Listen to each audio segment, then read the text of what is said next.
इरशाद साहब I start with you. यूं लग रहा है कि जैसे फैसला हो चुका है, सजा देनी है।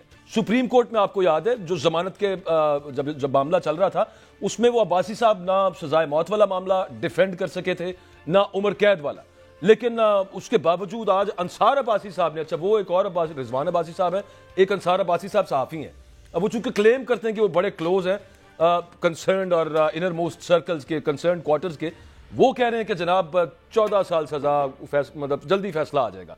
क्या नजर आ रहा है सर आगे, और ये मामला कि जनाब दोनों तरफ से सरकार ही इमरान खान और शाह महमूद कुरैशी के खिलाफ?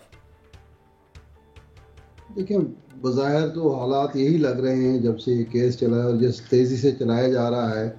एक और केस में जब जज साहब ने छुट्टी की दरख्वास्त दी तो वो छुट्टी की दरख्वास्त मंजूर कर दी गई, नामंजूर कर दी गई और उन्हें हुक्म दिया गया कि नहीं जी आप छुट्टी नहीं कर सकते, आप केस ही सुनेंगे।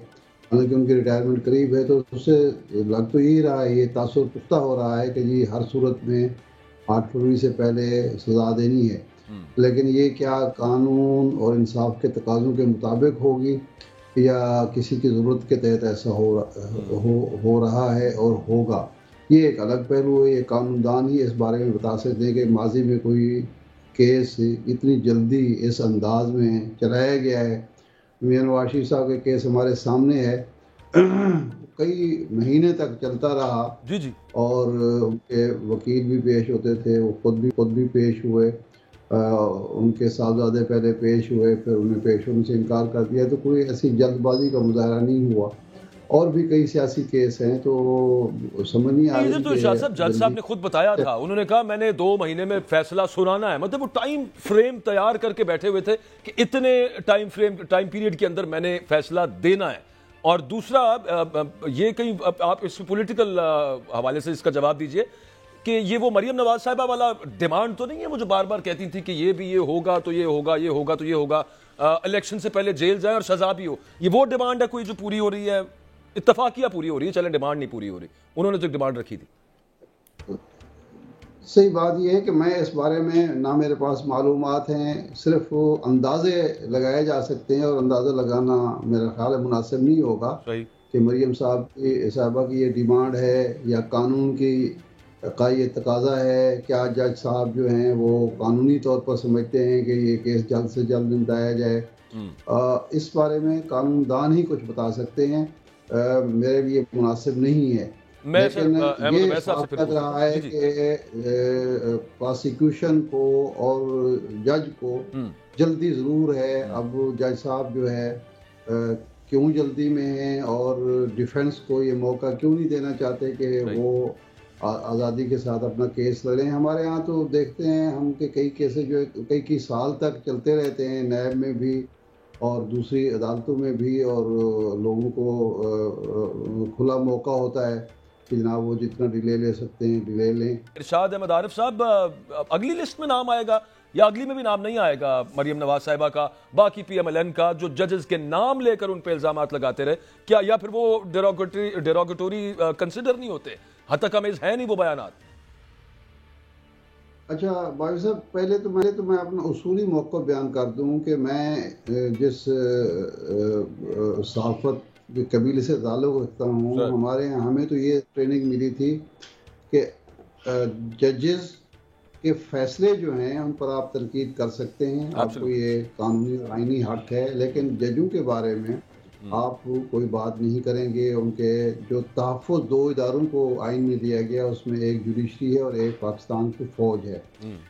लेकिन हमारे यहाँ बदकिस्मती से इसका कभी किसी हुक्मरान और किसी सियासतदान ने कभी परवाह नहीं की। मर्जी के फैसले होते हैं, एक फैसला अगर भुट्टो के खिलाफ आता है तो जुडिशरी बहुत बुरी होती है, फिर वो फैसला नवाज शरीफ के खिलाफ आ जाए तो फिर बहुत बुरी हो जाती है, इमरान खान के खिलाफ आ जाए तो फिर बहुत बुरी हो जाती है। और ये कोई नहीं देखता कि जब इन लोगों को मुख्तलिफ मौके पर रिलीफ मिलता है तो वो फिर भी वही अदालतें होती हैं, वही अदालत होती है जो 50 रुपए के स्टाम्प पर आपको मुल्क से बाहर भेज रही होती है, और उसी अदालत के जो जज हैं आपको सजाएं भी दे रहे होते हैं। तो ये रवैया मेरे नज़दीक एक मुनाफिकाना रवैया है और इसमें सियासतदान भी शामिल हैं और बाज़ सहाफ़ी भी शामिल हैं। सोशल मीडिया पे जो तूफान बदतमीजी बरपा है, मैं तो कम अज कम उसकी तायद नहीं कर सकता। नहीं नहीं बिल्कुल ठीक है। लेकिन जो काबिल एतराज बात है वो ये है कि आप पिक एंड चूज ना करें।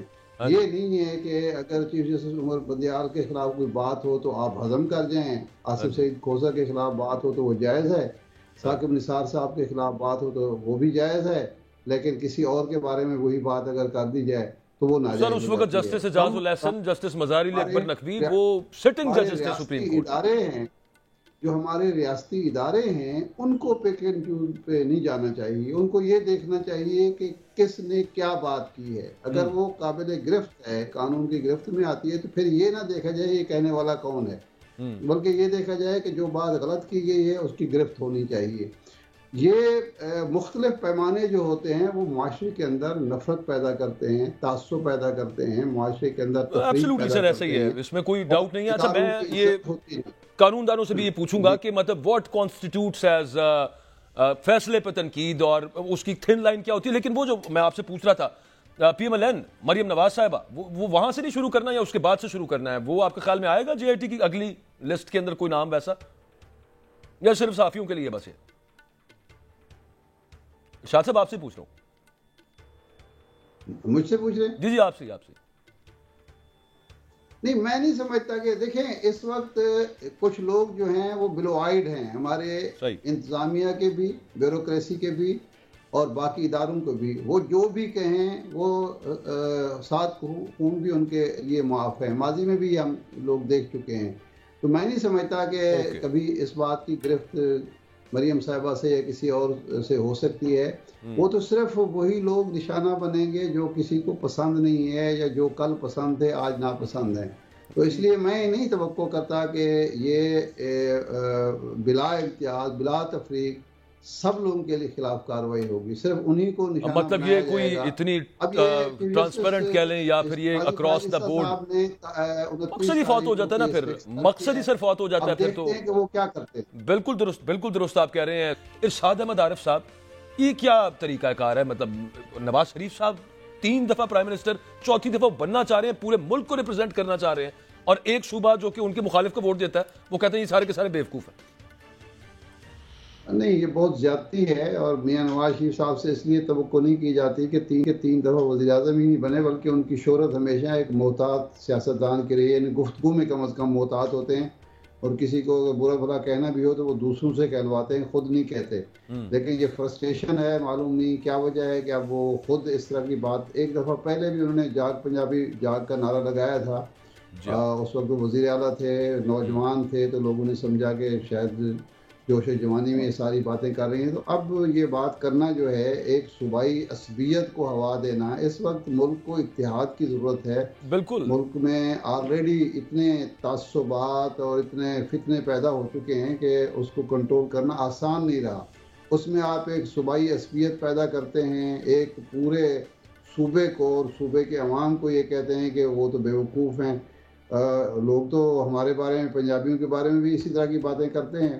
तो उसका मतलब है कि वो फिर हर एक को हक है कि आप दूसरे साहब, ये बंगाल के बारे में, बंगालियों के बारे में हमारे मगरबी पाकिस्तान के सियासतदानों की ये सोच थी जिसका नतीजा हम देख चुके हैं। बिल्कुल। तो मैं तो यही कहूँगा कि ये इंतहाई बेहतियाती की बात है और बदज़ौकी की बात है कि आप किसी सूबे के बारे में, खैबर पख्तूनख्वा वो वाहिद सूबा है जिसके बारे में कायद आज़म ने ये कहा था। मैं आपको कायद आज़म कोट कर रहा हूँ, फिदा अहमद खान साहब थे गवर्नर KP के, और वो मुस्लिम लीग नेशनल गार्ड के सरबराह थे। कायद आज़म से मिले तो ये उस वक्त की मैं बात कर रहा हूँ जब कायद आज़म मिलना चाह रहे थे अब्दुल गफ्फार खान को।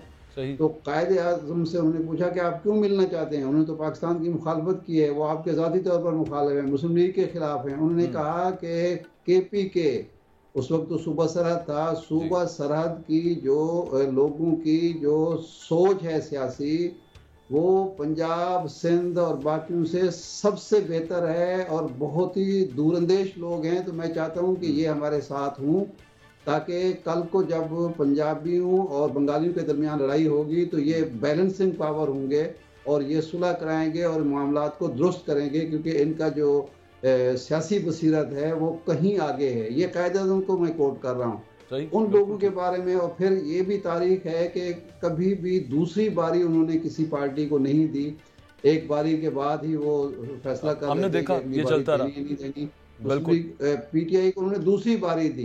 अब इस तरह की बात करना मैं समझता हूँ बहुत ही ज्यादती है, बदजौकी है, और ये इस पे मियां साहब को मदद करनी चाहिए।